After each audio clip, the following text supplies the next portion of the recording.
Hello and welcome to Novel Gaming. I'm Vicky. I'm Doug. And I'm Katie.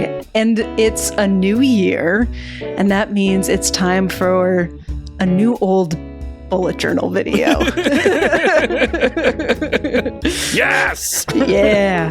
This past year, I did, the same kind of deal as I have in my previous bullet journals for my video game and book tracking. So it is a full year. Each spread is 3 pages, and there are 2 months per spread.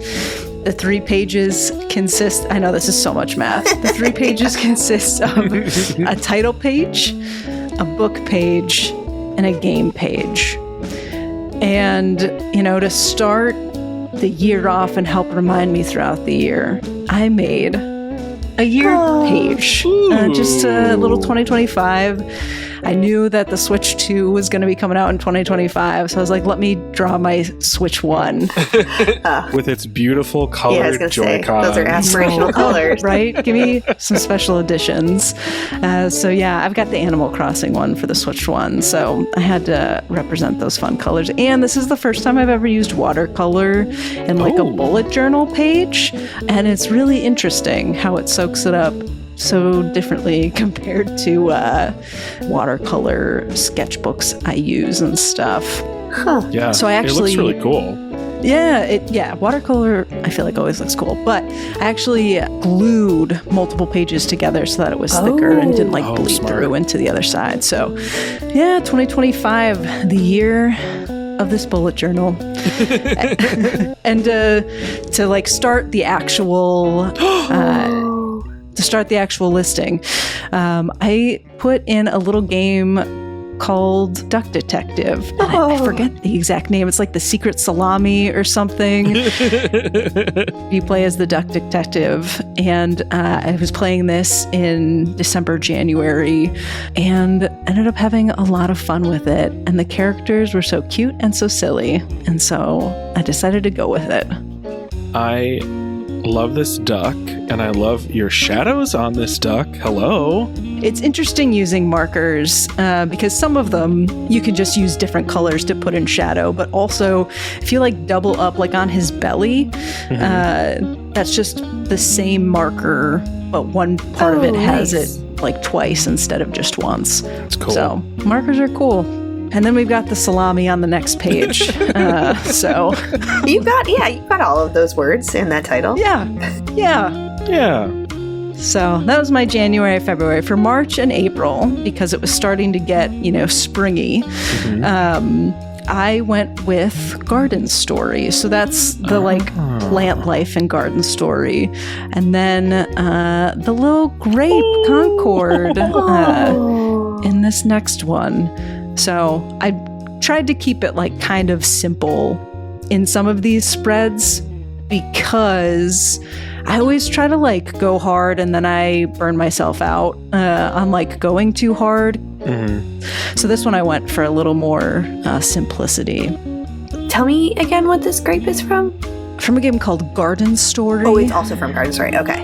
Yes. It's just a cute little action-adventure game sort of thing where you play as this little grape trying to save your fruit and vegetable friends and frogs. And frogs.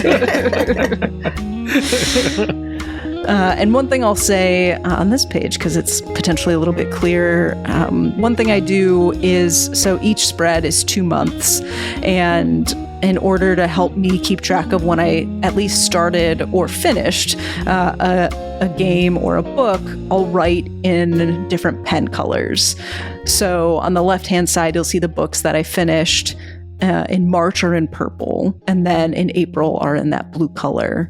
And you'll see on the games in March, they're in blue, but you'll see in the completed side one that's in purple. So that means I didn't actually finish that game until April. So I try to do color coding to help me keep track of that sort of thing. Do you do that the whole way? So something you finished later in the year, it's a completely different color? That's an interesting idea. I never thought of that. Not to add another layer. Rewrite it. Yeah. I just rewrite it in a future month. Oh, cool. Or in a future spread. Yeah. That makes sense. Something to think about, though.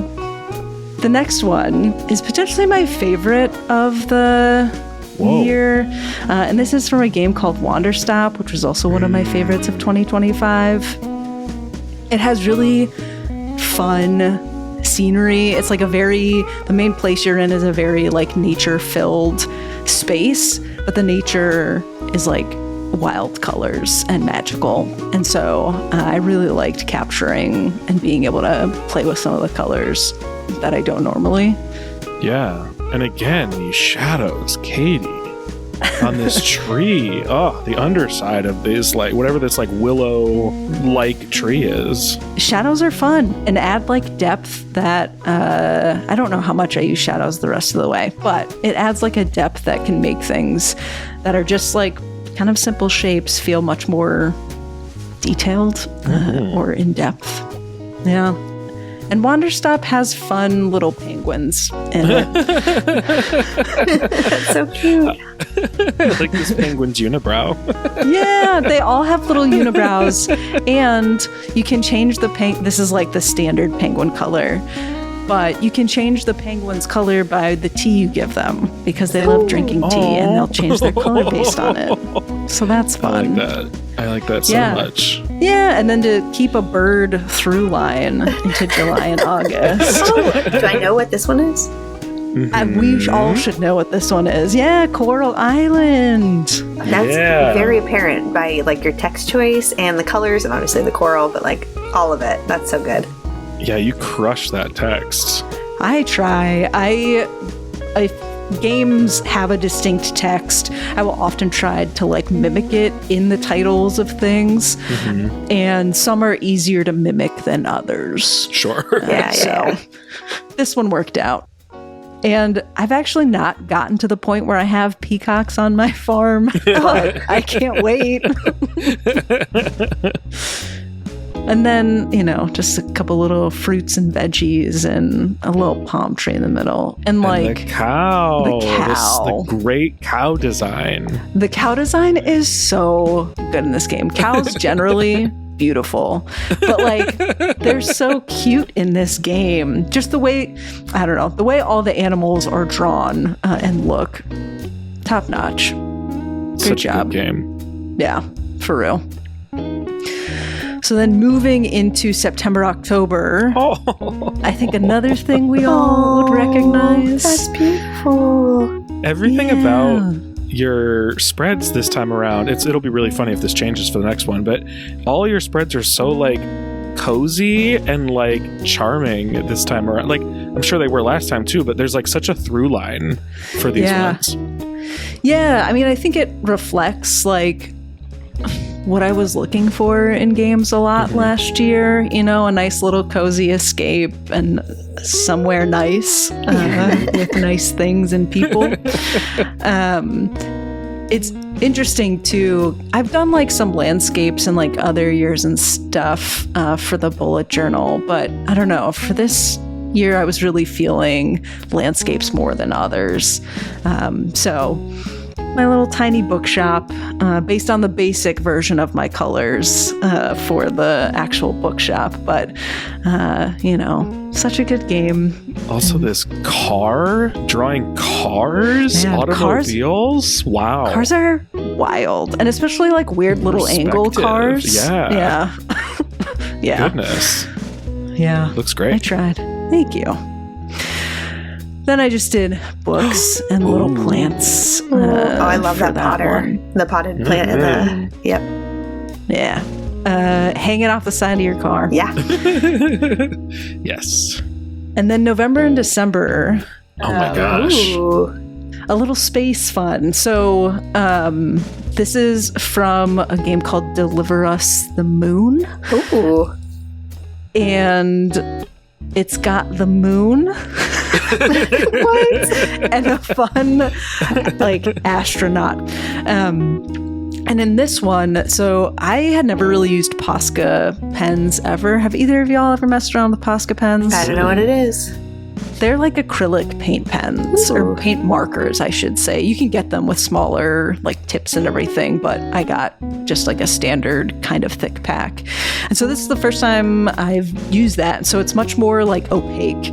And you can more easily like layer on top of things. So like I originally put down a bunch of black and I left the astronaut white open, but like the moon, I think I just drew on with white Posca pen and then used Tombow markers over top of it. I don't know, it was kind of fun, but also bleeds through. So this is another one where I had to glue those pages together because of the thickness. Yeah, I was wondering because like the blacked out page looks so cool. Yeah. But yeah, that's a lot of black. Yeah. I used to have like just random sheets of different color paper that was about the same size as this that were also like dot grid pages. And I had a couple black ones, but I can't find them. They're somewhere not easily found, or they're in the abyss and gone forever. So could be an easier shortcut in the future, but this worked. Yeah, that's cool. And then to round it out, in that game you have a little robot friend eventually that follows you around, and so that's the little robot friend. Nice. And that's it. That is a Hell year yeah. in review. Oh, that was so fast. What a pleasant year. Yeah, I know, right? a pleasant year in video games and books. Yeah, this was really cool. Do you have? You mentioned. I think you said that the Wander Stop was your favorite spread. Now that you've reviewed them all again, is that still true? Yeah, I would say it's still true. I think the landscapes did rise to the top for me. So Wander Stop, Tiny Bookshop, and then space is a landscape, and course. so November, December, Dilrus, the Moon, also one of my faves. Oh, Nice. wow. That's beautiful. Now, remind me, will you get a new book for the next year, or do you continue on? I'll continue on. So since I've started doing this, every year has been in this same notebook. I'm actually excited to whenever I get to like finish this one out and start a new one. It's going to feel so incredible. Yeah, it is. And it's going to be so fun to like flip through everything. But I've still got some decent pages left. So cool. Wow, well done, Katie. Yeah, thank you for sharing with us again. Well, thanks for being down to come look at my artwork. I'm always happy to look at your artwork. I appreciate it. And we appreciate everybody, watching this video. And we'll probably be back again in a year. If you're here for the Boujos, the bullet journals, we'll probably be back again in a year with another one. So Hell yeah. We'll do other things before then, but see you in a year. Hope it's a good one. See you in a year, Bujo fans. Bye. Bye. Bye.